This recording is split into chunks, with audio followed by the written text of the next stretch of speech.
tambah pendapatan. Pagi. Assalamualaikum warahmatullahi wabarakatuh. Okey, sebelum tu saya perkenalkan diri saya lah. Nama saya Wahid Abdul Rashid. Saya merupakan pengasas lah kepada Greenmatic. Greenmatic ni kita adalah platform tempahan kereta sewa. Kalau you all nak sewa kereta, boleh pergi dekat kita punya website gogreenmatic.com. Boleh tempah kereta sewa dekat situ. Okey, asalnya saya buat bisnes kereta sewa sejak daripada tahun 2006 sampai tahun 2020 bila COVID-19 melanda. Memang bisnes kereta sewa memang terkesan lah. So nak tak nak saya terpaksa buat bisnes lain. Dan pada tahun 2021 saya join ada satu company ni, SKV. So saya pun jadi ejen lah, jual produk dia. So far Alhamdulillah tahun 2021 jualan dapatlah dalam 3 juta lebih kan. And then commission pun dalam 200,000 lebih. And then pada tahun 2022 jualan setakat sekarang ni lah, daripada Januari sampai Ogos, jualan pun dah 12 juta lebih lah kan. And then commission pun dalam 300,000 lebih lah kan. Alhamdulillah. So duit tu lah saya guna untuk survive untuk bayar segala komitmen apa semua kan. Alright. Sejak kerajaan mengumumkan apa endemik, macam bisnes kereta sewa ni dia start rancak balik lah. So sebenarnya saya kira macam tak nak fokus lah bisnes kereta sewa ni. Sebab apa, bisnes SKV ni pada saya lebih mudah, lebih menguntungkan. Tapi sebabkan saya dah buat bisnes kereta sewa tu dah lama, daripada tahun 2006. So saya memang dah ada customer lah kan. And then hari-hari customer duk booking semua. And then kalau ada booking, saya just pass je lah dekat kawan-kawan semua kan. Tapi itulah, agak susah lah nak dapat kereta sewa. Dalam masa yang sama juga ramai orang mesej saya apa semua minta nak belajar macam mana nak buat bisnes kereta sewa. So saya pun fikir dengan customer saya ni yang nak sewa kereta tak ada. Lepas tu ada orang nak buat bisnes kereta sewa tapi tak tahu macam mana. So saya buat projek GM Hub. GM Hub ni maknanya siapa-siapa yang nak belajar bisnes kereta sewa, so dia join that project, dia kena bayar lah RM600 untuk tahun pertama. Lepas tu saya bagi training, sistem, group support, bahan marketing, and then kira macam baju, topi, lanyard, lepas tu business card, semua saya bagi. Maknanya dia orang bayar RM600, dia orang boleh terus run bisnes kereta sewa. Assalamualaikum, selamat pagi. Assalamualaikum bro, morning. Kawan Polo FB tuan. Oh, thank you Tuan Yusri. Sekejap saya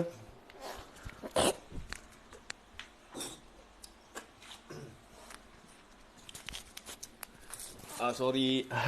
Hari ni tak berjalan lah. Saya duduk dekat dapur je, minum-minum. Okay. So kalau you ada soalan ke nak tanya ke pasal tambah pendapatan, you tulis je. So hari ni borak-borak je kan.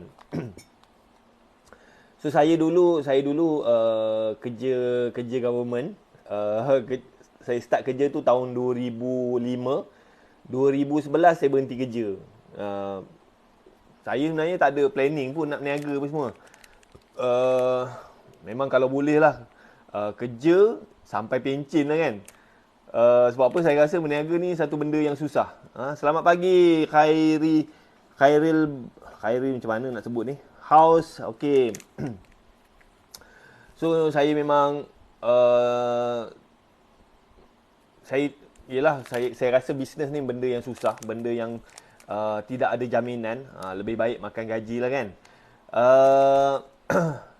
And then bila saya bekerja tu, masa saya bekerja tu, saya ingat gaji 2,000 dah besar. Tapi itulah, saya mungkin tak ada ilmu apa semua. And then saya start buat hutang lah. Beli motor hutang. Beli kereta hutang. Lepas tu masa tu pula saya pun ada kad kredit hutang. Buat AHB loan hutang kan. So lama-lama apa yang jadi duit gaji saya tu habis bayar hutang je kan. Habis bayar hutang je. Dapat gaji bayar tu bayar ni lala dalam akaun tinggal RM100. Nak tunggu gaji bulan depan merana kan. Kereta sewa beroperasi kat mana ni? Okey, kereta sewa saya asalnya saya buat dekat Bintulu, Sarawak. Daripada tahun 2006. Lepas tu saya tahun 2011 saya start buka cawangan lah. Saya buka cawangan dekat Miri, lepas tu dekat Kuching, dekat KK kan. Cuma saya buka cawangan tu saya tak guna modal saya. Saya buat macam sistem franchise. Dia licensing lah. Siapa-siapa yang nak buat bisnes kereta sewa, saya bagi training, saya sediakan sistem, so dia run lah under saya punya company. Bisnes kereta sewa saya ni kira macam start daripada tahun 2014 macam tu. So kita ni satu Malaysia, tapi saya punya team ni dia orang buat bisnes kat rumah je, tak payah ada office. Sebab apa, kita 100% online. Saya buat bisnes kereta sewa daripada tahun 2006 sampailah tahun 2015. Saya buat kat rumah je. Saya memang tak ada office. 2015 baru saya ada office. Alright. Okey, permit macam mana? Permit masa saya mula-mula buat tu memang tak ada permit lah. Buat je kan. So kita fokus buat duit dulu. Alright, fokus buat duit dulu. And then tahun 2015 barulah saya daftar syarikat Sdn Bhd, apply lesen pun semua, baru apply permit. Tapi dia tak mudah lah. Sebab apa, kos dia agak mahal lah.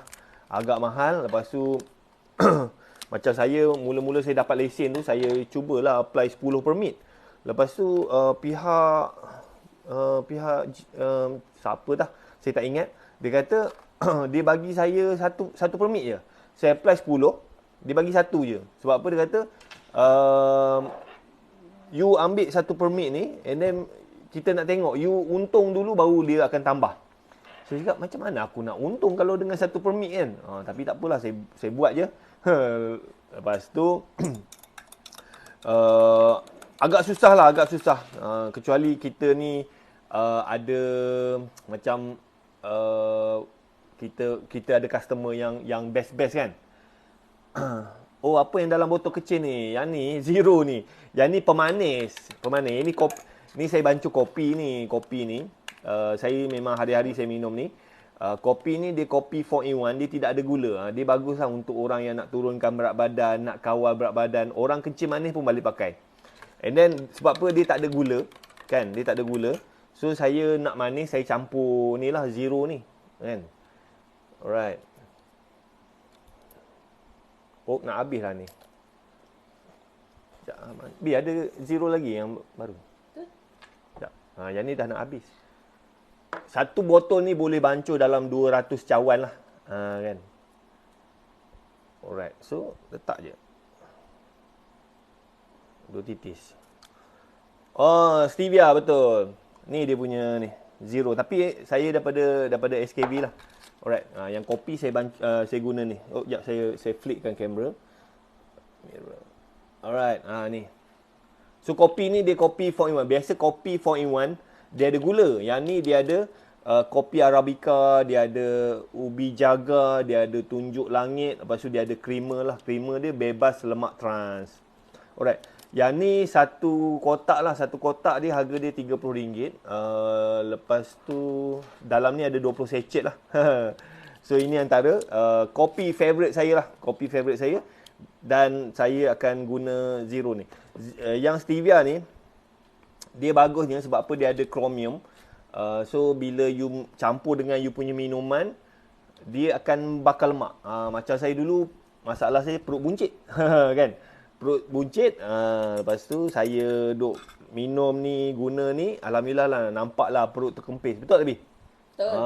Dulu perut saya buncit.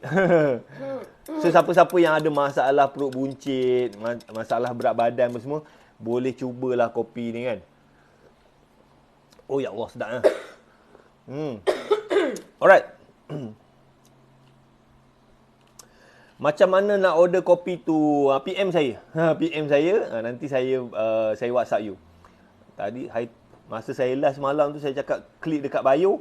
Terus kena warning dengan TikTok. Dia dah sebut balik dah. Tak apa, dia tak ada. Alright. So PM saya ataupun klik dekat bio.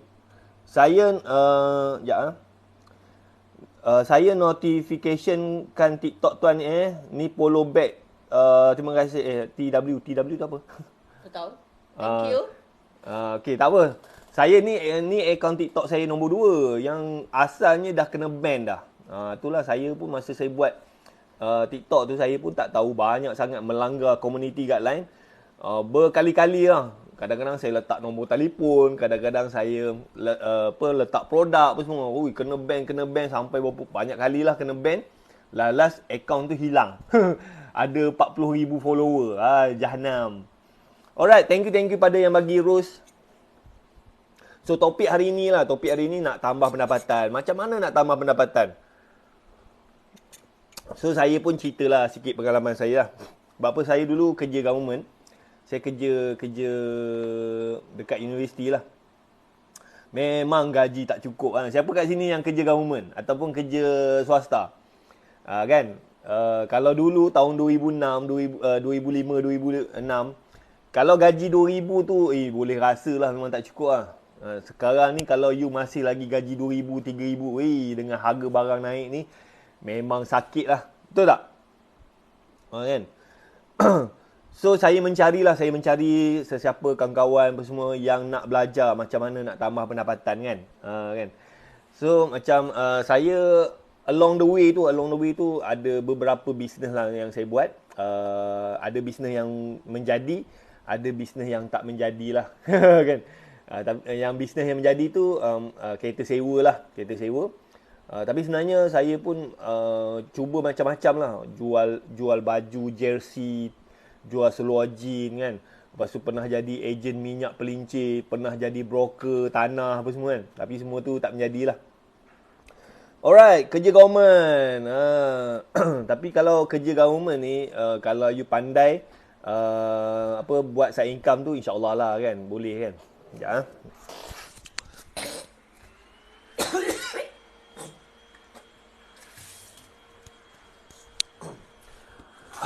Saya ni masih batuk lagi ni. Kalau bila bercakap je banyak kahak.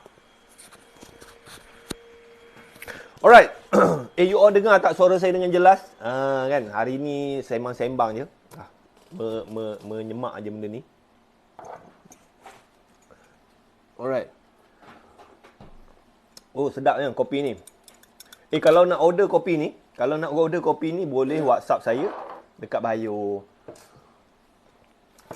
So masa banyak orang dia bila dia kerja, tak kisahlah kerja government ke kerja swasta ke, banyak yang PM saya, dia orang nak tambah pendapatan, tapi antara halangan yang dia orang hadapi adalah tak ada modal. Biasalah, tak ada modal, tak ada masa, tak ada ilmu kan. So sebenarnya bila you nak keluar daripada masalah tu, you jangan sekali-kali cakap tak ada modal, tak ada tu, tak ada ni kan. So kalau tak ada modal, you jangan sebut tak ada modal. Sebab apa? Benda tu macam doa. Macam saya masa mula-mula saya nak buat bisnes kereta sewa tu, saya kena cari modal RM3,000. Kalau nak ikutkan, apa bisul ni? Kalau nak ikutkan, saya pun tak adalah modal RM3,000 tu. Sebab apa? Saya kerja makan gaji. Duit gaji saya tu memang dapat gaji je habis bayar hutang. Bayar kereta, bayar motor, bayar kad kredit memang gone. memang gone kan. And then bila saya nak buat bisnes kereta sewa, saya perlukan modal RM3,000. Memang tak ada duit kan. Memang tak ada duit. Tapi saya tak jadikan benda tu sebagai alasan lah. Sebab kalau kita nak tu, kita akan usaha. So first kali saya pinjam duit isi saya lah RM500. Saya guna duit saya RM500. Lepas tu saya pinjam duit kawan saya, saya mesej dia apa semua. Saya cakap saya nak buat bisnes kereta sewa kan, saya pinjam RM1,000. So dapat RM2,000. Lepas tu saya fikir-fikir macam mana nak dapat lagi RM1,000 kan. Lalu masa tu saya ada kad kredit. So kad kredit tu kita boleh pergi bank, kita boleh withdraw cash RM1,000. So dapatlah RM3,000. So daripada RM3,000 tu, saya beli kereta kereta second hand je lah, kereta kancil kan. Masa tu tahun 2006. Kereta tu saya beli 2 biji. Satu biji harga dalam 7,500, satu biji lagi 9,500. Yang 9,500 tu boleh buat loan bank lah. Boleh buat loan bank. Yang 7,500 tu tak boleh. Tapi saya deal dengan tempat saya beli kereta tu, buat loan dengan dia. Bayar bulan-bulan kat dia lah, 2 tahun je lah. Alright. So untuk saya beli kereta 2 biji tu, saya kena keluar down payment dalam RM3,000 lah. RM3,000. So bayar dekat used car tu, dapat kereta, saya sewakan. So kereta ni macam masa saya start tu, saya sewa murah-murah je. 1 jam RM5, satu hari RM50 kan. Sebulan saya boleh dapat sebiji kereta tu dalam RM500 lah. 500. So 2 biji RM1,000. Bayar hutang apa semua dalam 400.5, adalah balance RM500.5. Tolak maintenance apa semua, adalah bersih RM300. Itulah permulaan saya tambah pendapatan. Alright. So you all ni, kalau you nak tambah pendapatan, macam saya lah, saya punya advice, you set target tu jangan terlalu besar. Kan? You set lah. Macam saya mula-mula dulu, saya set target, saya nak RM300 je sebulan. Kan? So you set target tu biar kecil dan benda tu boleh dicapai. Kan? Tak kisahlah you set lah 300 ke, 400 ke, 500. Sebab apa? Bila target tu tidak terlalu besar, you excited nak capai. And then bila you dah capai, you besarkan target tu. Kan? Macam saya mula-mula saya target RM300. Alhamdulillah dapat RM300. So saya just repeat benda yang sama je. And then kita buat lebih baik lagi. Alright, masa saya start tu tahun 2006, saya beli kereta 2 biji, saya sewakan. Memang kereta sewa tu, kancil tu memang paling sikit lah boleh dapat dalam RM500 sebulan kan. Tolak dapatlah bersih RM300. Okay, alright. So apa yang saya buat adalah saya just repeat je. Repeat benda tu. And then saya improve lagi. Macam mana nak improve? Saya tambah kereta lah. So masa tu saya nak beli kereta masa tu dah tak boleh. Saya berpartner dengan ada seorang toke Cina ni, toke kereta sewa ni. Saya ambil kereta dia, saya sewakan, saya makan komisen kan. So macam toke Cina ni bila dia dah percaya kat saya, dia bagi saya 7 biji kereta lah, 7 biji kereta. So dia bagi 7 biji, saya ada 2 biji. So total saya ada 9 biji kereta lah. So kereta-kereta tu saya sewakan kan, sewakan. And then saya punya profit sebulan masa tu bersamaan dengan gaji. Bersamaan dengan gaji lah. Gaji saya masa tu RM2,000. So saya punya profit daripada kereta sewa tu RM2,000 sebulan. So duit gaji saya tu memang saya gunakan untuk bayar hutang je lah kan. Bayar hutang motor, hutang kereta, kad kredit apa semua. Memang gaji tu memang gone. Tapi saya ada duit RM2,000 sebulan ni untuk belanja lah kan. So you all pun, kalau you ada masalah kewangan kan, you ada masalah hutang semua, so you kena cari satu business yang business tu boleh generate duit bersamaan dengan gaji you. Kalau you sampai that point, insya-Allah lah hidup you berubah. Kan? Ada lagi ke yang masih mendengar saya punya live ni? Test 1 2 3 kan? You all ni yang menonton saya ni buat apa? Buat bisnes apa? Ataupun ada yang buat bisnes ke ataupun ada yang bekerja. Alright. Thank you yang bagi bunga rose apa semua kan.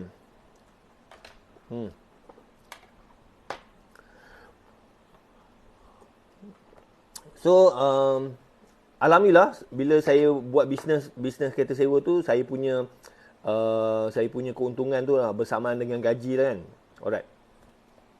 And then along the way tu saya customer tu makin lama makin bertambah. Tahun 2008 saya start dapat customer daripada luar. Asalnya saya buat kereta sewa. Saya sewa kereta dekat student dengan staff-staff dekat dalam universiti. Kan? Satu lagi saya nak pesan, bila you buat bisnes, you fokus dekat customer yang terdekat. Kan macam saya customer saya orang yang dekat-dekat je. Orang yang saya senang approach. Macam saya bekerja dekat universiti. So So saya punya customer, student dengan staff dekat universiti. Yang orang yang saya senang nak approach. So bila saya ada sasaran pelanggan yang jelas, saya punya marketing tu very specific lah kan. So marketing saya very simple je. Masa tu tahun 2006, Facebook pun saya ingat tak ada lagi. So saya punya marketing very simple. Saya just print out kertas A4, kereta sewa, nombor telefon dah. Saya tampal je dekat asrama, dekat papan kenyataan, dekat office semua kan. Tapi sebenarnya saya pakai nombor baru. Saya tak pakai nombor saya lah. Saya takut nanti orang check, ini saya kan. So saya pakai nombor asing. Alright. So marketing tu sangat berkesan. Sebab apa? Saya punya fokus sasaran pelanggan tu very clear. Student dengan staff dekat universiti. And then saya punya marketing pun very simple. Just guna poster je. And then bila customer ni, yang student-student ni, dia start contact saya, dia start guna saya punya servis. And then dia orang ni akan start beritahu kawan-kawan. Kan. So saya tak payah nak keluar iklan, nak bayar iklan, nak pasang banner apa semua. So mulut ke mulut. Mulut ke mulut kan. And then selepas 2 tahun saya buat bisnes tu, saya start dapat customer daripada luar kan. Orang luar lah kan, orang awam. So bila saya tanya dia orang ni, macam mana dia orang boleh dapat nombor telefon saya ni? Macam mana dia orang boleh tahu saya punya servis? So rupa-rupanya student-student saya ni yang macam student dekat universiti ni, setiap tahun dia orang ni akan habis belajar, dia orang ni akan keluar bekerja. So student-student saya ni yang duk promote saya punya servis, kalau datang Bintulu apa semua nak sewa kereta, contact Tuan Wahi. Waalaikumsalam Faik Fiyuzai. Waalaikumsalam. Alright. So dekat sini saya nak pesan dekat you all, kalau you buat bisnes kan, jangan ubah-ubah bisnes. So kalau you dah pilih satu bisnes tu, you buat je. So selepas 2 tahun you buat bisnes tu, you punya customer dia akan start recommend. So lepas 2 tahun saya start dapat customer orang luar, orang awam kan. Macam kadang-kadang yang datang ni adalah kawan kepada student saya ataupun family kepada student saya, kan. So bila saya start dapat customer orang awam ni, and then macam dia orang ni, kadang-kadang dia orang datang, dia orang sewa untuk dia orang diri dia orang sendiri. Kadang-kadang company dia orang mencari servis kereta sewa. So saya punya style, bila saya sewa kereta, saya anggap orang yang nak sewa kereta saya tu macam family saya.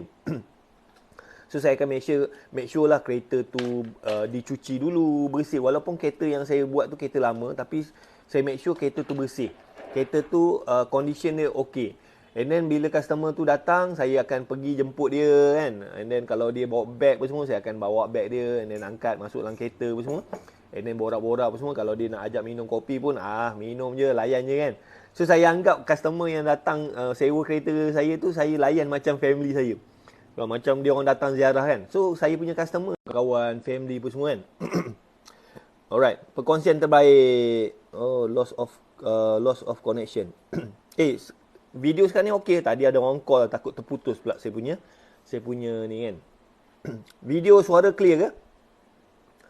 Okay, and then bila saya start dapat orang awam, lepas tu saya start dapat syarikat-syarikat corporate. Saya dapat syarikat corporate ni sebab customer saya ni dia start recommend dekat company dia. Kadang-kadang dia recommend dekat company kawan dia. Kan. So 2008, 2009 saya start dapat syarikat corporate. Masa tu yang bisnes saya tu start naik tu. 2009 masa tu saya ingat saya ada lebih kurang dalam 20 biji kereta lah. 20 biji kereta tu campur-campur lah. Kereta yang saya beli, kereta yang isi saya beli, kereta yang kawan-kawan beli, family beli kan. So 2009 saya dah manage dalam 20 biji kereta.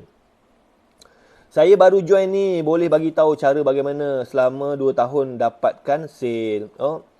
Okay, so masa saya buat kereta sewa tu, saya sewa dekat student dengan staff universiti.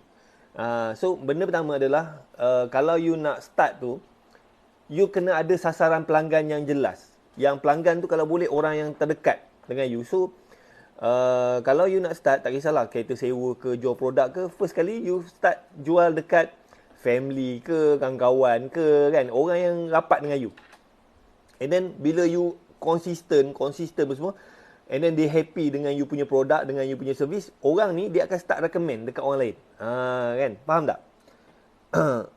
Sasaran pelanggan je lah. Macam saya masa saya buat bisnes kereta sewa tu, saya tak ada pergi promote dekat orang luar. Saya just promote dekat student dengan staff je. So bila kita ada sasaran pelanggan yang jelas, marketing kita very specific. Tak kisahlah you WhatsApp ke, you call ke, kan. You tengok dalam nombor telefon you. Ada tak 100 nombor telefon? You WhatsApp pun boleh, you call pun boleh, kan. Macam tadi siapa ni? Azizi, Assalamualaikum. Okay. Siapa tadi? Mimi Mustafa. You buat apa? You buat bisnes apa? Kan? Contoh lah, saya bagi contoh lah. Ini kalau you jual produk kan, ni saya punya team lah. Masa saya jual rendang dulu kan. So saya punya team ni, dia ni suami isteri tau. Suami dia ni bekas tentera. Lepas tu lepas dia habis kerja tentera, dia kerja sebagai security guard lah dekat Melaka. Lepas tu, Melaka habis? Negeri Sembilan. So isteri dia ni kira macam tak pernah berniaga. Memang isteri dia ni suri rumah sepenuh masa. Tapi suami dia ni minat nak berniaga. Cuma suami dia ni memang tak berapa pandai sangat online ni pun semua. So suami dia daftar jadi ejen. Lepas tu dia minta isteri dia tolong jualkan. Isteri dia langsung tak pernah berniaga. So apa yang isteri dia ni buat, isteri dia ni memang banyak kawan-kawan. So saya tanya dia, "Kak, macam mana akak boleh jual rendang ni kan?" "Oh, tak ada kan. Akak just WhatsApp je kawan-kawan dia." Tapi dia WhatsApp tu bukannya, belilah produk aku. Dia WhatsApp, dia first kali dia tanya, "Kiah, Assalamualaikum Kiah. Kau buat apa sekarang ni?" "Oh, aku tak buat apa-apa lah," kan. Lepas tu kawan dia pula tanya, "Kau buat apa sekarang ni?" "Aku pun sama lah, tak buat apa-apa. Tapi sekarang ni alhamdulillah lah, aku ada jual produk rendang ni kan." Lepas tu kawan dia cakap, macam best je kan. Memang sedap rendang ni pun semua kan. Memang sedap pun semua. Memang aku dah try pun semua, memang best lah. Boleh tak aku nak beli? So, dia just WhatsApp je kawan dia. And then, WhatsApp tu bukannya nak jual pun. Just tanya khabar. Lepas tu, bila kawan dia tanya, dia ceritalah dia buat ni. And then, last, kawan dia beli 2 pack, 4 pack pun semua kan. Alright, so dekat situ dia dapatkan semua. Ini kawan dia ni, bila dia beli, dia dapat produk tu, dia makan. Sedap. Repeat order pula. Lepas tu kawan dia ni start recommend dekat orang lain. So saya punya team ni, sebulan tu dia boleh buat sale dalam 5,000. Kan? 5,000. Dan saya tanya, Kak buat macam mana kan? Macam mana kau buat kan? So dia kata, tak ada, Kak just WhatsApp je. Kawan-kawan akak apa semua kan. Faham tak? Kan? So you just jual dekat orang yang terdekat. And then kawan-kawan you ni, kalau dia happy dengan you punya produk, dia akan repeat order dan dia akan recommend dekat orang lain. Cuma you kena konsisten lah. You janganlah ubah-ubah bisnes you. Sekejap bulan ni you buat bisnes ni, bulan depan you buat bisnes lain kan. So jadi susah sikit lah. Macam saya buat bisnes kereta sewa tu 2 tahun. Selepas 2 tahun baru saya start dapat dia punya impact lah. Kan. Alright. Lepas tu bila saya 2009 saya dah ada kereta lebih kurang dalam 20 biji. Lepas tu customer saya makin lama makin ramai. And then tahun 2010 saya duduk beli kereta kan, beli kereta. Lepas tu saya ambil kereta pajak apa semua. So tahun 2010 saya dah ada 70 biji kereta. 30 kereta saya, 40 kereta pajak kan. Sebab apa customer ni makin ramai apa semua. And then 70 biji kereta tu still tak cukup. Saya terpaksa ambil kereta company lain sewa. Kan? Saya paksa ambil kereta company lain sewa bulan sebab just nak serve saya punya customer. Alright. So and then asalnya saya buat dekat Bintulu Sarawak. Lepas tu customer saya ni bila dia dah guna saya punya servis, dia pergi mana-mana pun dia nak guna saya punya servis. Contohnya macam customer ni dia nak pergi ke Miri kan. Dia call saya, Wahid aku nak pergi Miri lah, boleh tak cari kereta sewa? Saya masa tu tak ada cawangan pun dekat Miri. So saya apa yang saya buat adalah saya bekerjasama dengan company-company dekat lokasi itulah kan. Tapi tak mudah lah. Alright. Sekejap saya baca. Tapi kan tuan, kalau biji yang ada banyak bisnes yang macam mana? Biji tu apa? Bagi. Oh, kalau bagi yang ada banyak bisnes sekarang macam mana? So you fokus dekat bisnes yang betul-betul buat duit. Kan you ada banyak bisnes, let's say lah you ada 5 bisnes kan. Dalam 5 bisnes ni you tengok bisnes mana yang make profit. So you fokus kat situ. Janganlah nak buat semua bisnes. Kan ada bisnes yang buat duit, ada bisnes tak buat duit. Kadang-kadang ada bisnes tu dia bleeding. So you fokus bisnes yang buat duit. Alright, kan? Faham tak? Sebenarnya dia tak bagus lah you buat terlalu banyak bisnes. Sebab apa nanti orang confuse. Orang confuse, you ni berniaga apa? Kan?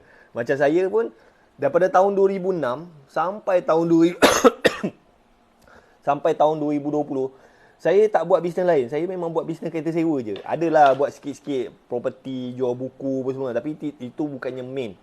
Yang main core bisnes saya adalah kereta sewa. Alright. And then bila tahun 2020 bila lockdown, bila COVID-19, so memang saya tak boleh nak buat apa lah. Memang tak ada siapa yang terfikir. So saya terpaksa buat bisnes lain. And then saya buat bisnes pun saya cuba carilah bisnes yang perfect. Sampailah tahun 2021 saya join SKV.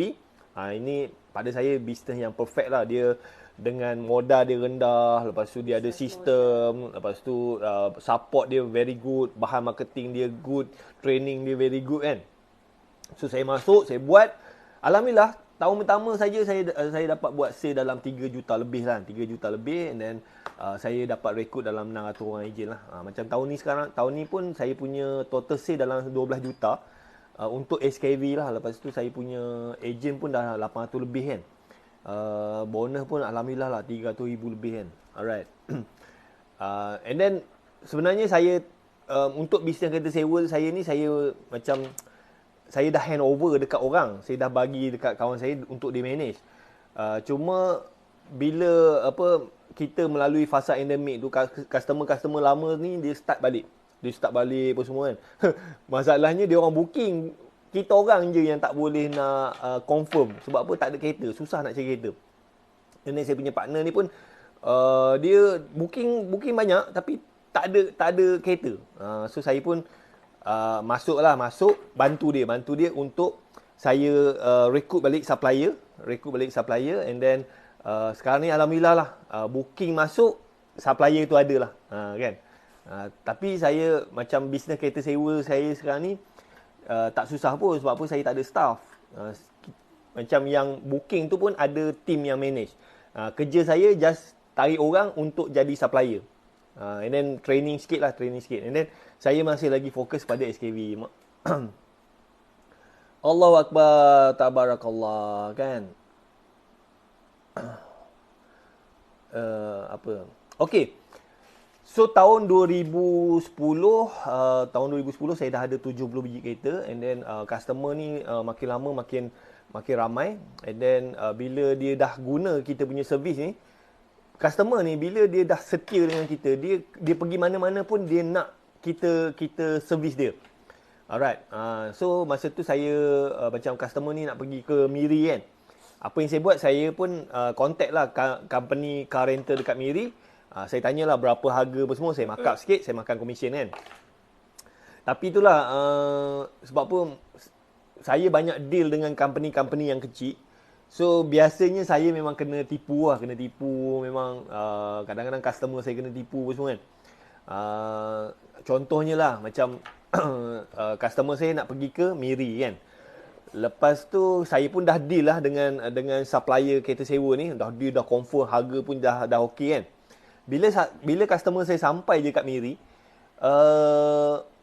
tiba-tiba yang supplier tu saya tak boleh nak call. Dia tutup telefon. Memang tak boleh nak SMS pun tak balas apa semua kan. So customer saya sampai-sampai tu memang tak ada kereta lah, memang marah lah kan. Kita pun dah confirm dengan dia, tiba-tiba supplier ni dia tutup telefon. And then call pun tak angkat apa semua. So bila jadi macam ni, biasanya supplier ni dia tak ada kereta kan. Mungkin dia terlepas pandang ke, mungkin dia tak cukup kereta apa semua, and then dia malas nak responsible, dia tutup je telefon. So saya nampak macam ni problem. Okay, so tapi itulah sebab saya deal dengan supplier yang kecil-kecil ni. So saya ingat kalau kita deal dengan company yang besar-besar ni, okey lah kan. So saya start bekerjasama dengan company yang besar-besar lah, yang dekat airport apa semua kan. Tapi company yang besar-besar ni pun dia ada perangai dia juga. Kan? Contohnya macam saya ada customer. Customer ni kira macam orang hebat lah, macam VIP dekat satu company. Dia macam engineer. Dia pun duduk dekat hotel 5 star. So customer saya ni dia nak sewa kereta MPV. Saya pun contact lah, ada company ni agak besar jugalah company kan. Saya cakap, okay, saya ada customer nak sewa kereta dekat Miri. And then customer ni dia duduk dekat hotel ni lah kan. So company ni pun okay. Lepas tu dah confirm, saya pun dah inform customer ni, okay, confirm apa semua. And then saya minta lah yang company ni hantar kereta tu dekat hotel, tak jauh pun, dalam 10 minit je kan. Lepas tu company ni dia boleh cakap, kita takkan hantar kereta. Kalau customer you ni kena ambil taksi, pergi dekat dia orang punya office, ambil kereta. Saya cakap, amboi korang ni kan, aku dah lah cari job apa semua, harga dah cantik apa semua, tiba-tiba customer aku ni pula kena pergi. Dan customer saya ni bukannya calon-calon orang. Saya pula dah inform customer ni apa semua kan.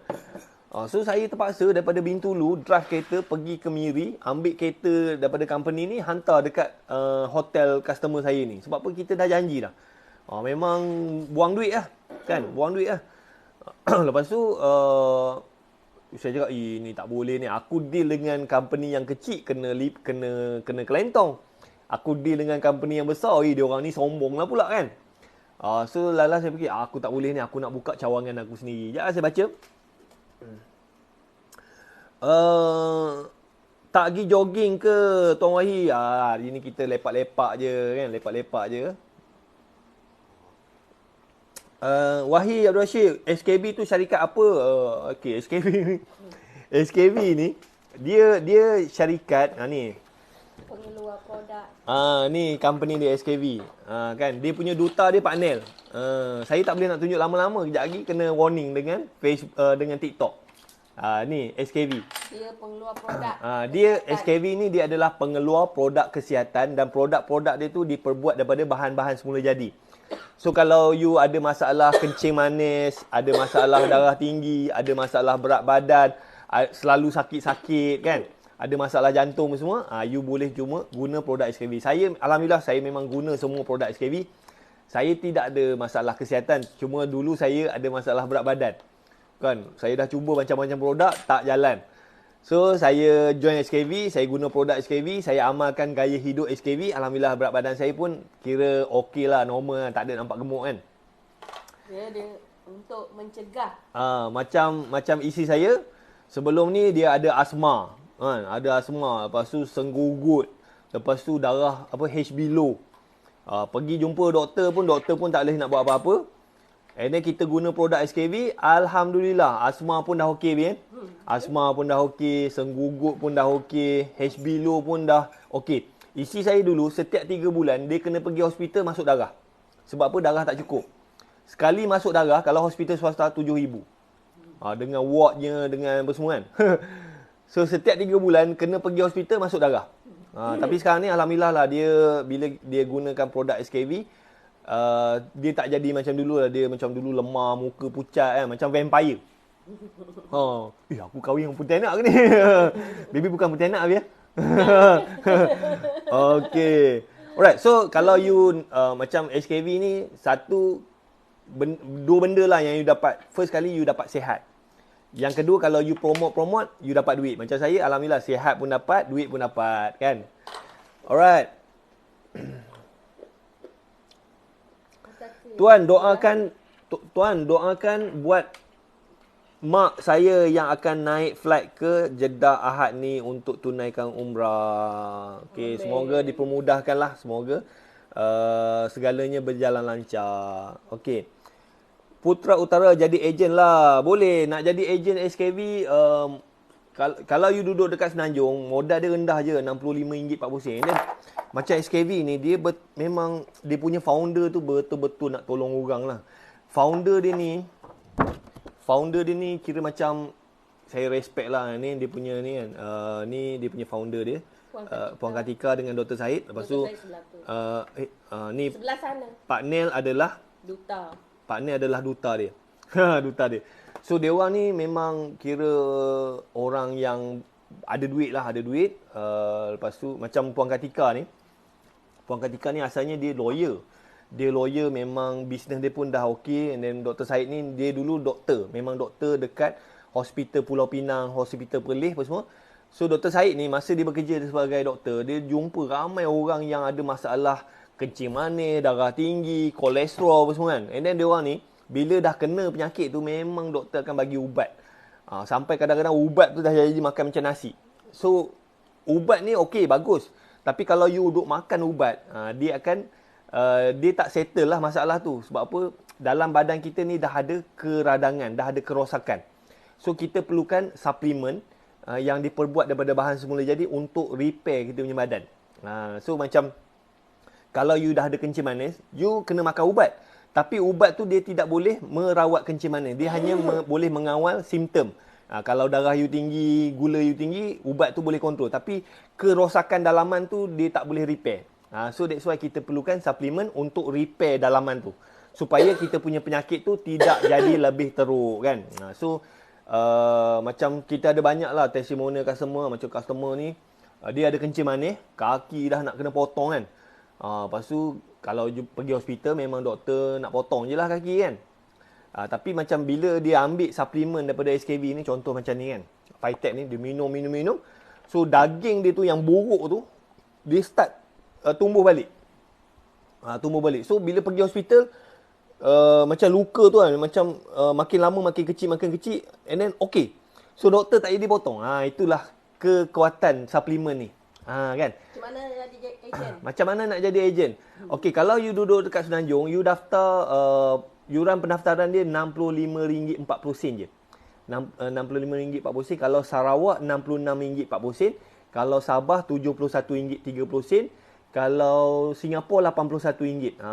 InsyaAllah lah coming soon kita akan buka ke Indonesia. PM? Okay. Kalau you PM, tak apa, you WhatsApp je. You klik je kat bio saya. Klik dekat bio, WhatsApp saya. Sebut ke? Tak apa. Habis tu yang kena warning tu macam mana? Entah. Alright. Okey, banyak soalan ni.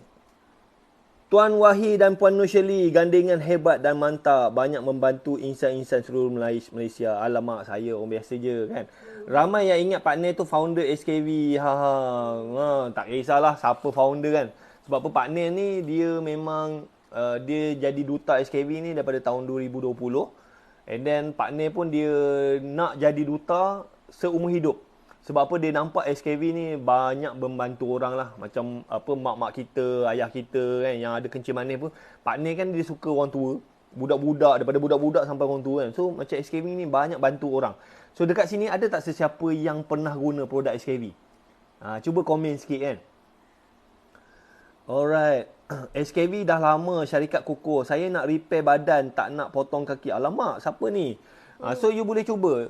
Macam memang kita ada banyak testimonial. Ada beratus-ratus testimonial yang ada kencing manis, yang kaki dah nak kena potong, dia minum ni. Dia minum Phytech ni. Konsisten lah. Konsisten dan amal gaya hidup sihat.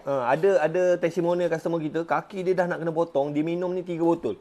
3 botol, tapi itulah, you kena ubah gaya hidup lah. Kena kawal, jangan makan benda-benda manis, kena banyak makan sayur-sayuran semua, and then plus suplemen. InsyaAllah lah, insyaAllah. So kencing manis ni dia tak boleh nak sembuh, tapi kita boleh kawal dia supaya tak jadi teruk. Kan?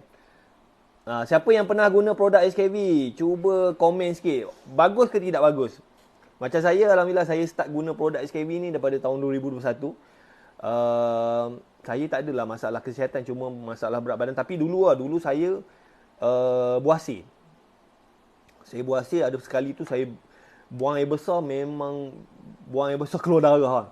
Sebulan. Lepas tu saya tengok balik lah. So masa tu berat badan saya dah besar kan. Lepas tu perut pun dah buncit apa semua. And then yelah, umur kita pun dah 40 lebih kan. So banyak benda yang tak kuat lah. And then saya start ubah gaya hidup kan. Saya start makan banyak sayur, banyak makan fiber. Lepas tu saya ambil suplemen kan. Ambil Nutri tu. So saya ambil ni macam yang ni kan. Yang ni saya start ambil ni lah. So yang ni kalau you minum, dia akan membantu untuk cuci you punya usus. So dia akan flush you punya usus kan. So perut pun kempis. Saya pernah bang start tahun ni cuba produk SKV. Alhamdulillah kan. Bagus tak produk SKV? Kan. Alright. So macam itu cerita SKV lah kan. Kalau you nak jadi ejen pun semua tak apa, you boleh WhatsApp saya, PM je saya pun boleh, tak ada masalah kan. So saya pun mencarilah, kalau you nak tambah pendapatan macam SKV ni, kalau you nak tambah pendapatan RM500, RM1,000 kan, RM2,000 sebulan boleh. Tapi kena rajin lah. Macam SKV ni, you kena rajin guna produk dia, you rajin share. Guna produk, share. Kalau ada orang nak beli, you jual. Kalau ada orang nak jadi ejen, you daftar jadi ejen. Macam saya guna produk, saya share. Kalau ada orang nak beli, saya jual. Kalau ada orang nak jadi ejen, saya daftar jadi ejen. The best part adalah bila kita ada ejen yang ramai, so ejen kita ni beli, ejen kita ni promote, kita pun akan dapat juga commission. Dia panggil commission overriding lah. Macam saya alhamdulillah lah. Macam SKV ni, dia punya KPI, kita hanya perlu buat personal sale RM3,000 je sebulan. Sebulan RM3,000. Maknanya satu hari kita buat sale RM100. Tak kisahlah jual apa-apa kan. Memang kalau you jenis rajin pun semua, you ambil je bahan-bahan marketing ataupun you buat video pun semua, you share kan. So kalau ada you punya family yang berminat, you cerita pun semua jual. Kan macam produk SKV ni, dia bagusnya the moment customer beli, customer dia akan continue. Sebab apa? Contoh macam kencing manis kan. Kalau macam kencing manis kan. So kalau customer tu dah kena kencing manis, kalau dia stop guna produk SKV, kencing manis dia jadi lagi teruk. So dia terpaksa continue. Macam isteri saya kan. Isteri saya, dia asma. Dia ada asma kan. So kalau dia tak continue guna produk SKV, silap-silap bulan memang dia akan masuk hospital lah. Dia akan pergi kena nap. Sebab apa? Dia ni sensitif. Allergic. Dia allergic dengan habuk. Dia panas pun tak boleh, habuk tak boleh, penat pun tak boleh. So kalau dia tak ambil suplemen tu, memang risiko dia untuk kena serangan asma tinggi. Dan kalau asma ni bukannya main-main tau. Sebab apa? Kita pun ada family yang meninggal. Meninggal sebab asma. So dia kena lepas tu nak pergi hantar hospital tak sempat, meninggal. So kat sini ada tak sesiapa yang ada masalah asma? Ada tak sesiapa kat sini yang ada masalah asma? Kan? So macam SKV pun dia ada produk macam mana Defend. Ni main topik. Okey. Ni produk yang isi saya pakai. Tak ada yang botol ni. Alright, ini produk yang isi saya pakai lah untuk asma. Kalau you ada family yang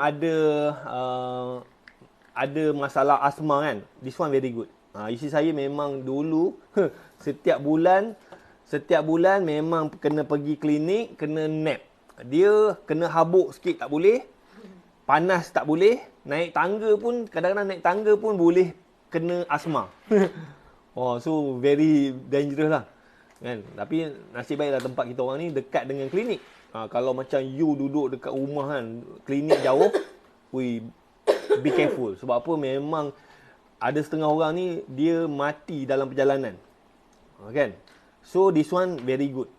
Defend. Dia dalam dia ada cendawan susu harimau lah. Cendawan susu harimau ni yang bagus untuk orang yang ada asma dan untuk paru-paru. Paru-paru kan. Maksud macam dia pun boleh menguatkan sistem imun. Macam saya punya family semua makan.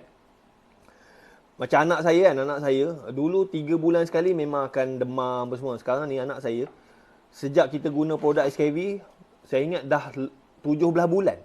17 start daripada COVID, tak pernah demam. Tambah pula anak saya ni jenis tak makan sayur, makan nasi, ayam, hotdog, benda-benda makanan yang ni kan, sayur memang kurang.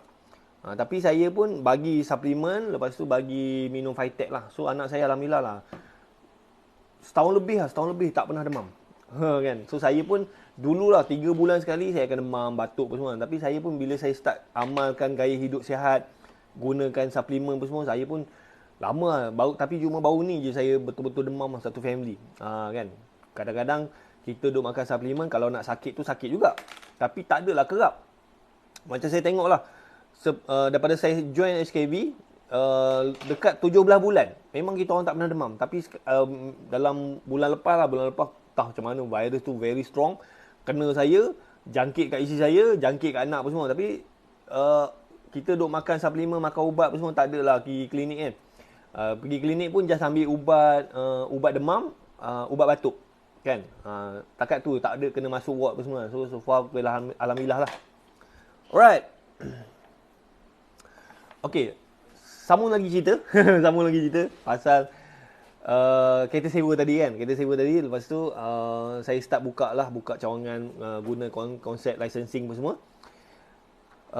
Tahun 2010 saya dah ada 70 biji kereta. 2011 saya tengok saya punya bisnes tu dah okey. Masa tu saya masih lagi bekerja dekat universiti. So saya pun tengok macam bisnes kereta sewa pun dah okey. So saya berhenti kerja.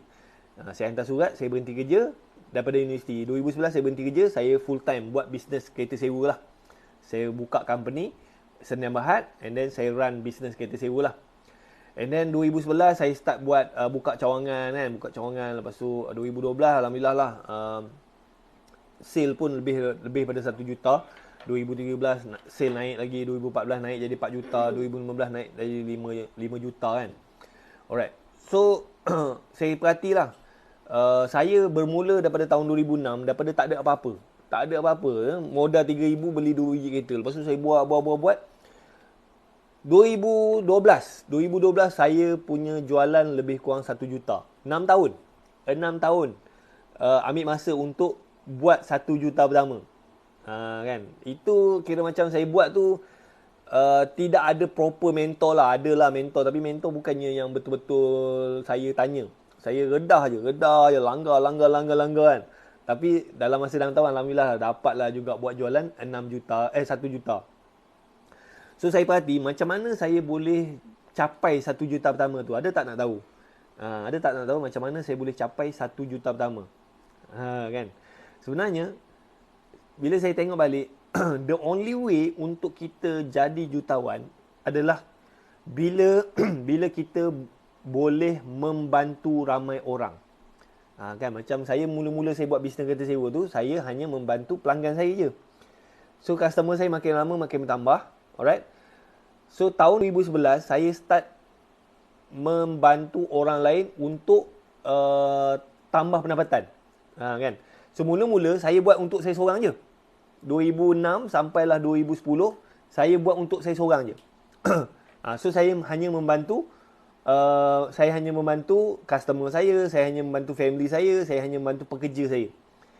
2011 saya start sediakan peluang perniagaan. So saya bantu orang lain untuk tambah pendapatan. So saya bantu family dia, saya bantu dia kalau dia ada pekerja, and then dia orang pun ada customer.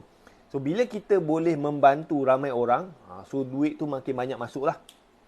So bila you nak berniaga, you kena usaha lah. You kena usaha macam mana bisnes you tu boleh membantu ramai orang.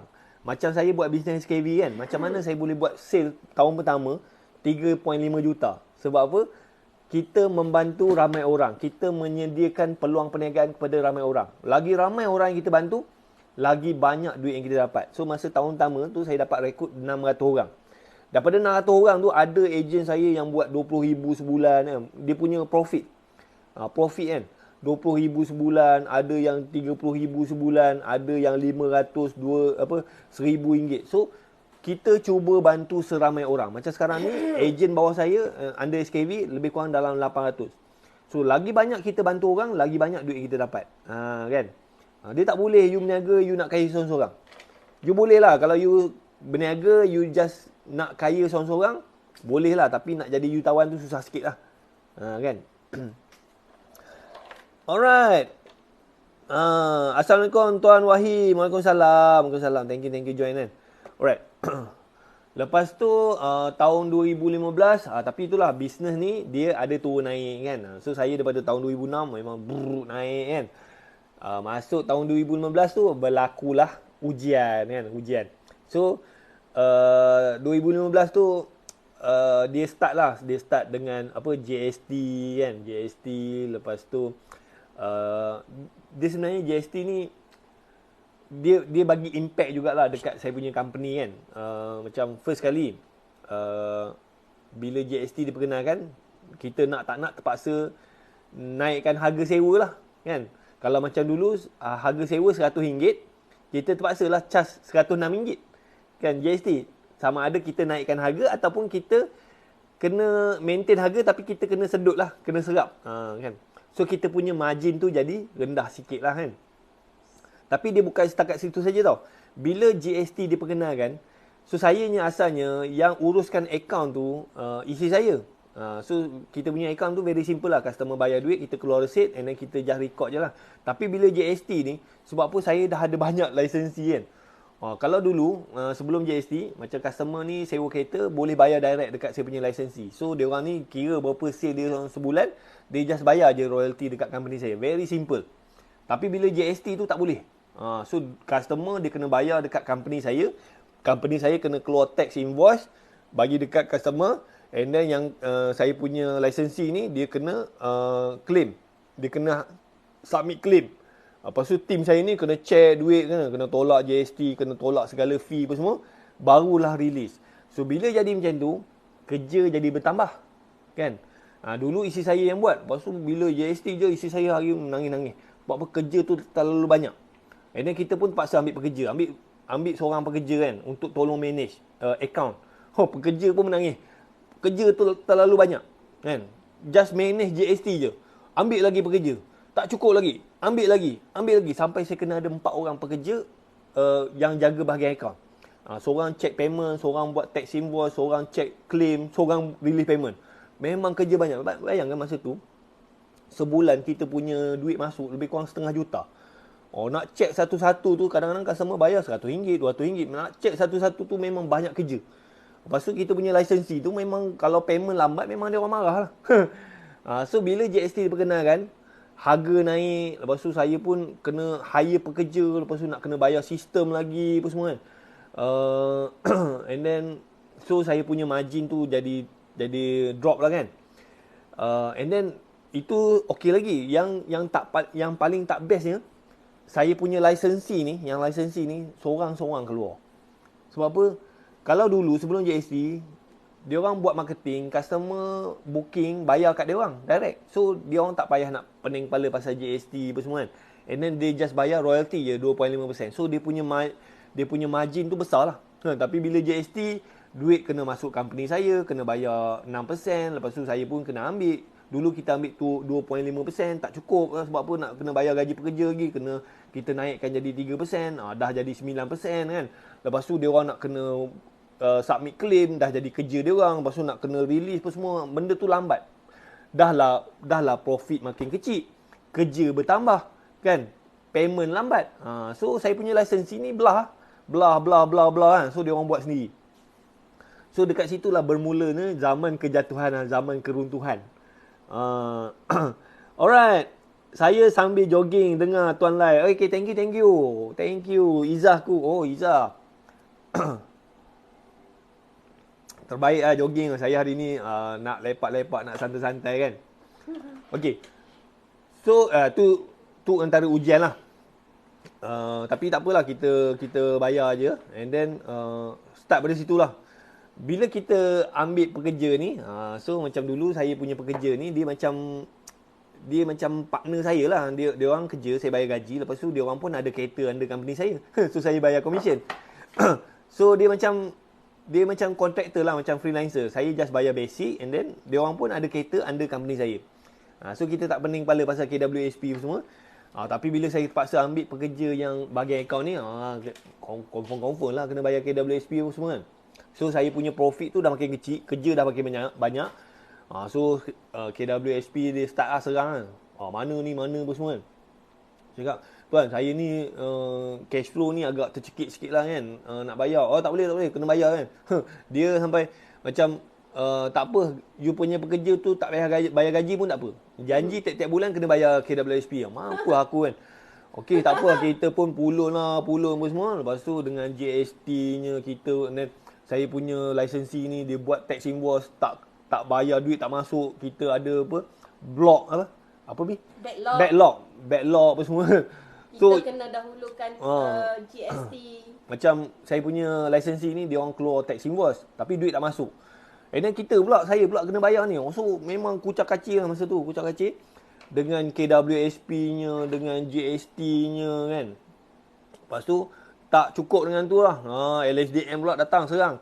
Kita bayar ya, kita buat audit apa semua, datang apa semua, tak puas hati apa semua. Ini kau punya sale ni banyak apa semua. Dia check. Asalnya saya punya profit tu tak adalah besar mana kan. Dia tak puas hati, dia datang check, pak kena penalti 230,000. Lepas tu saya pun merayu lah, tak boleh lah macam ni kan. Merayu pak naik lagi jadi 270,000. Bapak gila kan. Kita dah struggle dengan KWSP, dengan GST, dengan LSDM apa semua. So company pun dah start berdarah lah, bleeding kan.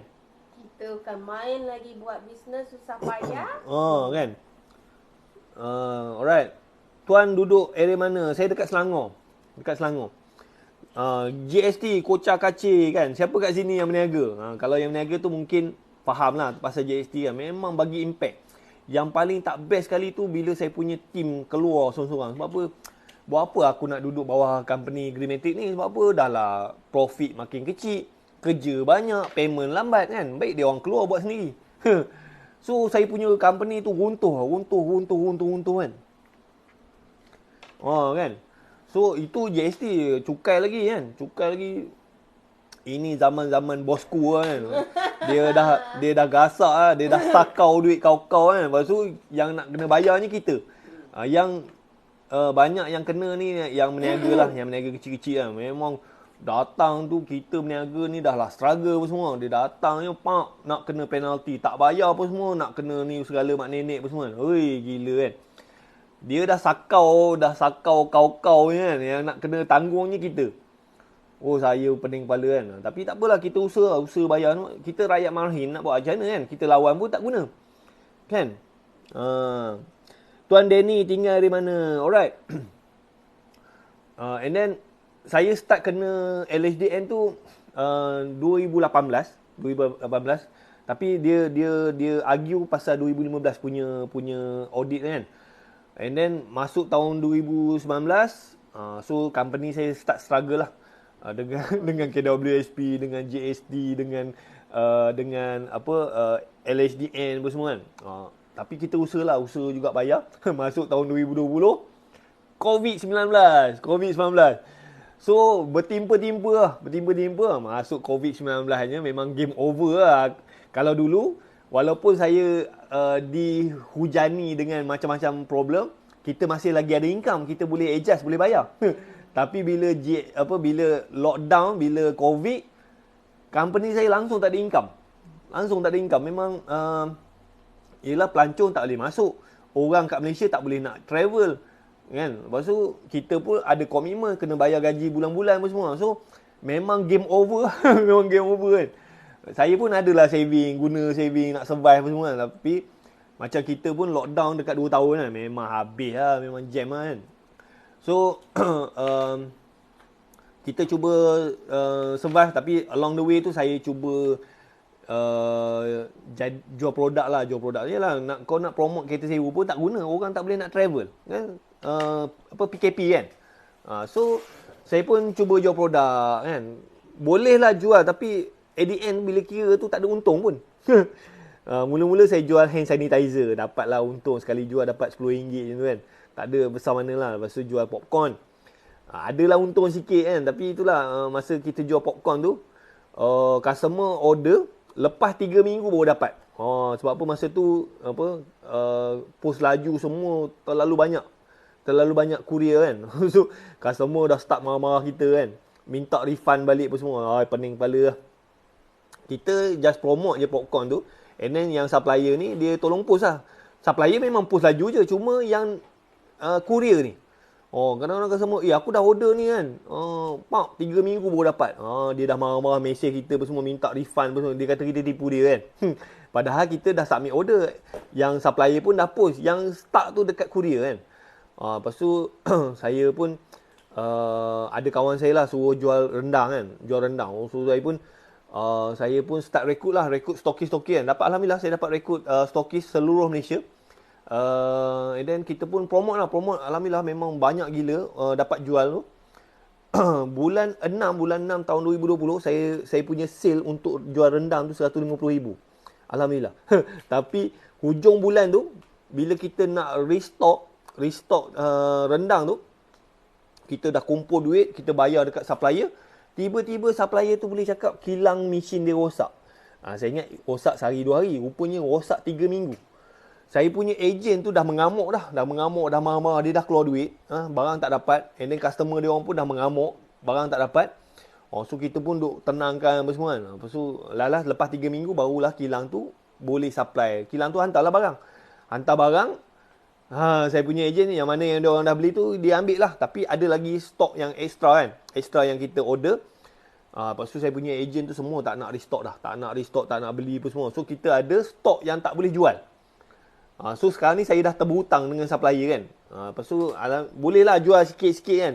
Kita promote, adalah orang beli tu, duit yang dapat tu just bayar gaji pekerja, bayar tu bayar ni kan. So jual produk orang, duit tu just cukup-cukup untuk bayar ni. Dan saya terhutang dengan supplier.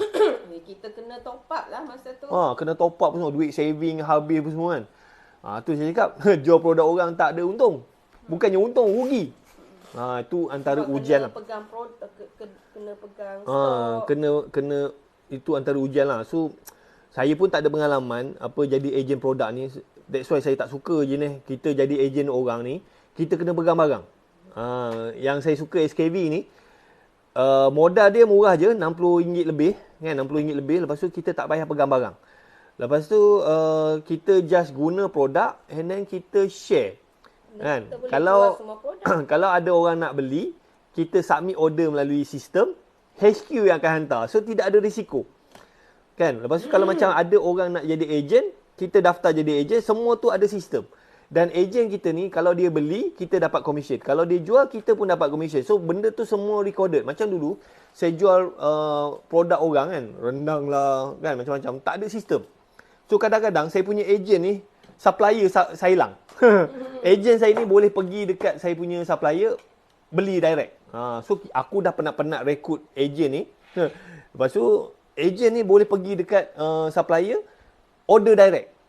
So tak ada proper system lah. So that's why business tu tak boleh pergi. Mana Fitech? Ni Fitech. Ni Fitech. Tapi saya tak boleh nak tunjuk lama-lama. Kalau tunjuk lama-lama kan TikTok warning.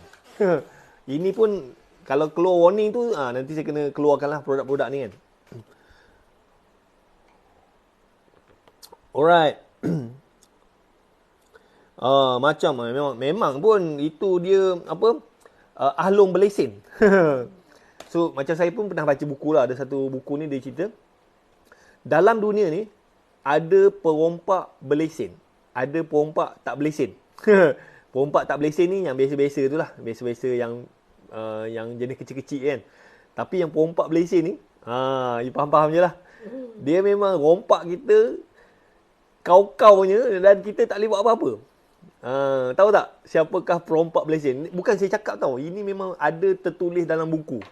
Dalam dunia ni ada 2 jenis perompak. Perompak berlesen, perompak tak berlesen. Perompak tak berlesen ni yang biasalah, yang punya jenis meragut apa semua kan. Itu tak ada lesen. Tapi perompak yang berlesen ni, bapak kau-kau yang dia rompak kita, memang kita tak boleh buat apa-apa. Bukan. Banker tu mungkin sikit lah kan. So dia banker tu hanya menjalankan tugas. Ni bukan saya cakap tau, bukan saya cakap. Memang ada buku tulis. Okay, dia start macam K, dia L. So yang itu lah saya tak nak sebut lah kan. Dia orang ni memang ada lesen. Dia orang datang, dia cek, dia tak puas hati, dia ambil je apa yang ada. Patutlah ada Captain Jack Sparrow dan Robin Hood. Kan. So memang ada. Dan the moment you kena rompak dengan perompak berlesen ni, memang you tak boleh buat apa-apa lah. Memang you kena bayar je. You kena bayar je kan. So macam kita ni rakyat marhain, memang tak boleh nak elak lah. Tapi kalau kita ni ada kabel semua kan. So benda tu dia orang pejam mata. Kan. Ingat tak macam kes bosku kan. Dia ada hutang apa semua. Relax pejam mata tak payah. Berapa bilion dia hutang. Relax je kan. Boleh keluar negara apa semua kan. Tapi sekarang ni dah masuk penjara lah kan. Macam kita ni, kau hutang ratus-ratus ribu, memang dia kejar kau kan. Kalau kau tak boleh bayar, dia blacklist kau. Dia blacklist apa semua and then boleh masuk mahkamah, dia boleh bankruptkan kita kan. Itulah perompak berlesen. So you kena hati-hatilah. Kena hati-hati kan. And then benda ni saya rasa bukan saya seorang je lah, kena ramai. Kawan-kawan saya pun ada yang mesej saya kan. Ada kawan saya ni, dia meniaga cendol tau. Dia meniaga cendol dekat tepi jalan. So dia meniaga. Lepas tu bisnes dia tu okey. And then dia start buka company. And then baru ni lah, saya ingat tahun ni, dia contact saya. So kita orang borak-borak apa semua. Dia tanya, alah problem aku ni kena serang lah dengan apa? Dengan LHDN, dengan apa, jabatan-jabatan ni lah kan. So, ya kan, kau buka company bayar je lah, kau ada accountant. Tak ada, dia orang nak kutip cukai daripada zaman aku berniaga tepi jalan. Zaman aku tak ada company. Dia nak duit tu. Aku tak boleh, memang tak ada record lah. Aku berniaga cendol je tepi jalan kan. Just untuk ni kan. Dia ni dulu kerja government kan. Kerja government, lepas tu dia balik habis kerja tu, dia buka gerai lah, berniaga cendol. So, bisnes tu okey, alhamdulillah. Memang dia siap sekarang ni, dia ada kedai apa semua. Tapi LHDN bila dia tengok, ni bisnes ni juta-juta apa semua kan.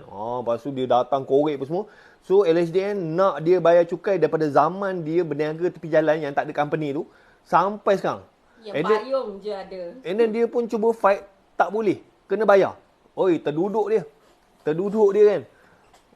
Ni cerita betul ni, bukannya cerita main-main. And then dia cuba lawan, tak boleh. Tak boleh. Sebab apa? You lawan government, memang you tak akan menang. So dia kena bayar every month. Dia kata, boleh tahan jugalah. Dia kena bayar ansur-ansur. Kan? Macam saya juga kena. Kan? Saya berniaga, untung tak ada banyak mana, 40,000 je. Lepas tu dia datang serang apa semua, korek apa semua, kena 230,000. Lepas tu minta rayuan, kena lagi 270,000. Lepas tu, ya Allah, kata, aku ni dah struggle nak kena bayar segala mak nenek ni. Lepas tu kau buat GST apa semua kan. Aku punya tim semua lari keluar dah belah apa semua kan. Kau cah lagi aku semua, memang mati je. Kenapa dia orang buat macam tu? Instead of dia orang menggalakkan businessman, businesswoman kan. And then bayar zakat lebih. Kalau tidak didenda, dia macam denda dengan kau galakkan lah. Faham tak? Tak sama kan. Dia orang ni fikir perut dia orang je. Dia orang what happened. Padahal kalau kita nak bayar zakat, kita boleh je bayar zakat lebih ikut kemampuan kita. Kan. Istihar bankrupt je lah kan. Buat macam mana kan. Terpaksa kan. Alright. So, benda ni biasanya orang yang berniaga ni dia takkan cerita lah kan. Dia rasa macam malu, segan semua. Macam kawan saya pun dia senyap je. Tapi sesama kita orang cerita, kesian dia kan. Kau bayang yang memahami akan cerita lah. Kau bayang kan, you berniaga, you kerja makan gaji, kerja government. Lepas tu balik kerja, you buka kedai, berniaga cendol tepi jalan. Tak pasal-pasal LSDN datang serang ni, minta dia bayar daripada zaman dia berniaga tepi jalan tu, yang tak ada company tu, minta bayar. Tak logik betul. Lepas tu dia kata, dia cuba lawan, tak boleh. Kena bayar. Every month kena bayar ansur-ansur kan. So, tak tahulah, tengoklah macam mana bila kerajaan berubah apa semua. Dulu masa bila kerajaan berubah ada pengakuan sukarela kan. Ada macam bila kerajaan berubah, kerajaan baru tu dia buat program pengakuan sukarela. So berapa saja kau just declare, settle. Tapi lepas tu benda tu tak adalah. Tengoklah macam mana lepas pilihan raya semua ni. Kalau ada balik, kita just surrender, mengaku, bayar je berapa kan, dan settle. Tak adalah sampai kena. Pelik betul lah. Alright, so sambung cerita. Bila tahun 2020 bila COVID pun semua, saya pun dah tak ada income kan. Lepas tu berniaga kan. Ingat kan berniaga jual produk orang ni boleh buat duit. Bukannya buat duit, aku pula terberhutang dengan supplier kan. Lepas tu tapi kita tak apalah, kita fight. Sampailah pada Disember 2020. Saya masa tu saya ada pekerja 6 orang. Bayar gaji. Bayar gaji tu tak adalah besar mana, tapi 6 orang tu dekat 10,000 jugalah. Pas bayar gaji je, saya punya staff panggil saya, Tuan Wahid, boleh tak kita orang nak jumpa kan? So saya pun turun. Tuan Wahid, semua orang berkumpul lah kat dalam meja kan. So dia orang keluar surat, nak letak jawatan 24 jam. Pandai dia orang, dapat gaji terus letak jawatan apa semua. So saya pun terkesima juga kan. Saya ni ada jual produk, lepas tu pekerja dah berhenti. Sebab apa, bila jual produk ni kita pegang produk, kita buat marketing, lepas tu kena ada lah pekerja yang tolong packing, hantar barang. So sekarang ni dah tak ada pekerja yang, kalau saya nak continue jual produk tu mampus ya. Aku nak kena buat marketing, aku nak kena buat training, aku nak kena packing barang, aku yang nak kena ambil barang apa semua. So tak boleh. So saya pun fikir, tak boleh ni, aku kena cari bisnes yang kalau boleh modal dia rendah kan. Lepas tu tak payah nak pegang barang, lepas tu tak payah nak post barang. Lepas tu kalau boleh company tu bagi training, kalau boleh company tu dia sediakan bahan marketing. Macam saya dulu, saya jual produk orang, training tak ada, bahan marketing tak ada kan, sistem tak ada kan. So semua benda kita kena buat. Yang founder ni kerja dia buat produk je. Supplier ni dia buat produk je. Dia tak nak bantu kita dari training, bahan marketing pun tak ada, apa semua kita kena buat. So bila semua benda kena buat, kerja banyak lah. That's why kena perlu pekerja. Kan. Lepas tu bila satu lagi isu, bila jual produk orang yang kita pegang barang ni, isu buang harga. Kan. Siapa kat sini yang jual produk orang yang jenis pegang barang? Kan? Yang kena keluarkan modal dulu. So you kena keluar modal mungkin 3,000, 4,000, 5,000, you pegang barang, you ada barang. So akan ada berlaku isu buang harga. Kan, siapa yang ada modal besar, dia beli barang banyak-banyak, kan, dia dapat harga rendah, lepas tu dia pergi jual dekat Shopee, Lazada. Dia untung RM1, RM2 pun tak apa. So kita ni yang tak ada modal apa semua, pergi beli barang, lepas tu kita duk promote, lepas tu customer dia akan tengok dekat Shopee, Lazada, orang ni jual murah. So kita ni tukang marketing free. Kita tolong promote free, and then orang beli kat Shopee, Lazada dekat ejen yang ada modal besar yang ni. Siapa kat sini yang ada pengalaman macam tu? Kan? Itu yang berlaku kat saya. Kan, saya beli produk, apa semua. Tapi ada orang yang ada modal besar. Dia pun beli juga. Contohnya ada satu produk tu harga jual dia RM30.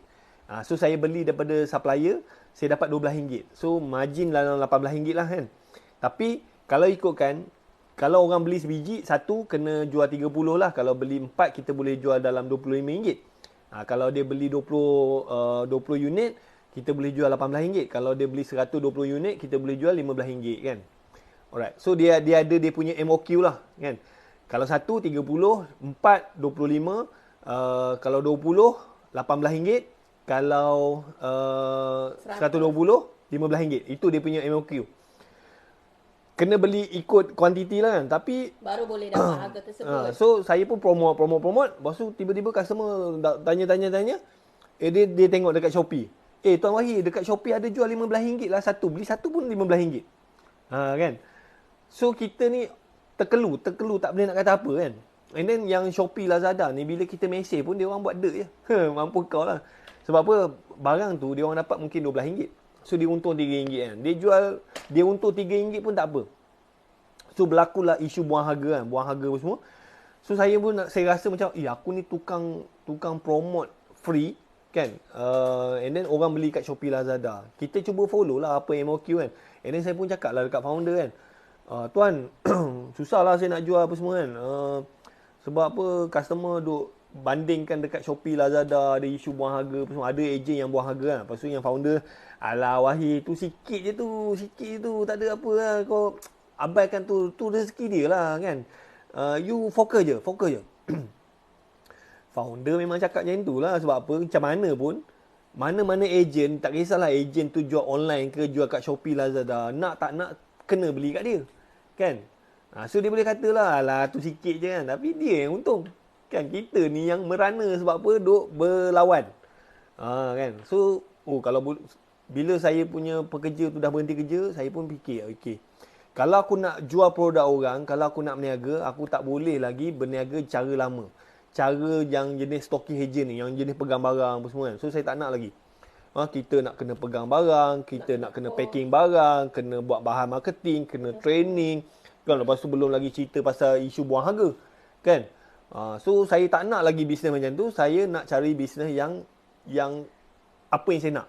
So saya carilah ada tak bisnes yang modal dia rendah kan. Lepas tu saya tak nak pegang barang, saya tak nak packing barang. Saya kalau boleh company tu bagi training yang very good kepada saya punya team, and then company tu dia sediakan bahan-bahan marketing kan, and then ada proper system lah. So kalau macam kita jual, ada agent daftar bawah kita, agent kita buat sale, so ada proper. Alhamdulillah lah saya dipertemukan dengan SKV kan.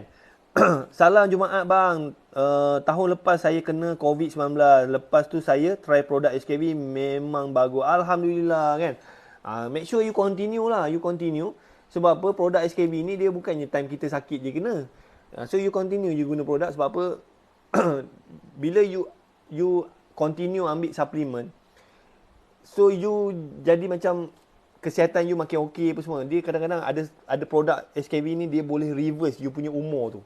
Dia boleh macam kalau you umur 40, you duk ambil suplemen, you punya umur tu macam 30.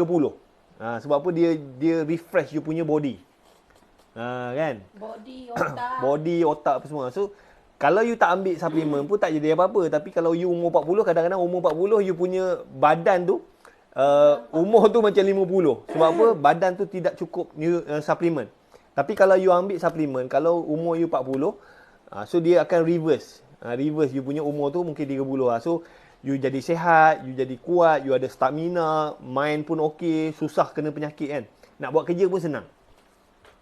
Alright, kalau you konsisten guna produk SKV, you jadi ejen je lah. Kalau you nak guna sendiri pun boleh, kalau you nak jual pun boleh, kan? Alright, so kalau you rasa produk tu bagus, kan, produk tu bagus, you guna produk, you share. Alright, so sambung cerita, bila saya punya staff tu dah berhenti apa semua kan, dan saya pun tercari-cari dan alhamdulillah saya tak tahulah Tuhan dorong saya untuk jumpa SKV. Sebenarnya saya dah kenal SKV ni dah lama. Daripada tahun 2017 lagi, tapi saya pun tak guna sangat produk, tak tahu sangat lah kan.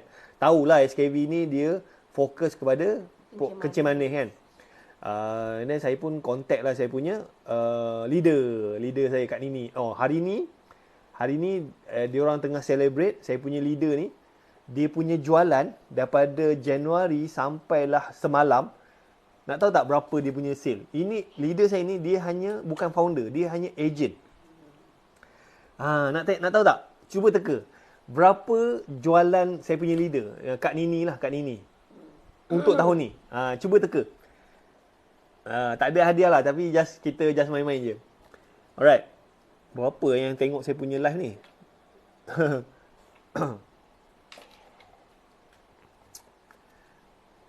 20 juta. Okey, lagi. Ni untuk tahun ni tau. Untuk tahun ni. Lagi. Berapa? And then sekarang ni dia orang tengah celebrate. Dia orang punya jualan lah. Memang kalau you tengok ni memang terkejut. Keseluruhan kita. Keseluruhan dia under saya punya leader ni. And then kita punya group lah kan. 50 juta. Wah, 50. Betul ke ni? Boleh ke jual produk orang sampai 50 juta ni? Tak sampai setahun. Baru 8 bulan lebih. 8 bulan 8 hari. Kan? Ni group sale. Hanya jual produk orang, tak payah jadi founder. Alright. Saya ada gambar dia, sekejap saya cuba share dia punya tu. Effect. Kan? Sekejap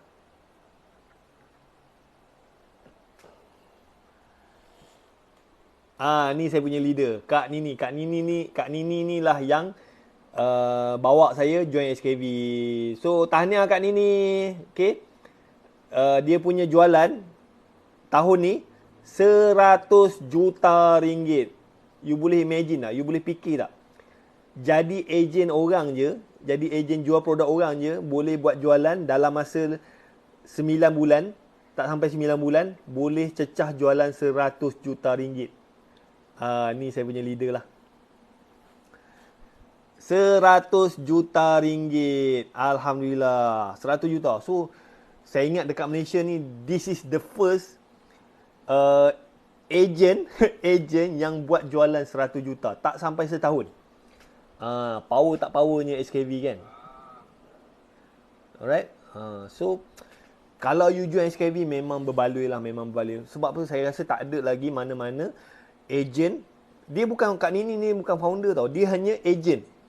Tapi dia dah lama lah. Daripada tahun 2017 dia join. Sampai sekarang. And then dia punya team pun dah banyak. Dia ada banyak fighter. Tahun ni 8 bulan lebih 100 juta dia punya jualan. Kan. So ini nak menunjukkan SKV ni dia punya produk tu memang orang beli. Orang beli, memang orang guna. Ini kita hanya sekarang ni kita hanya fokus dekat Malaysia.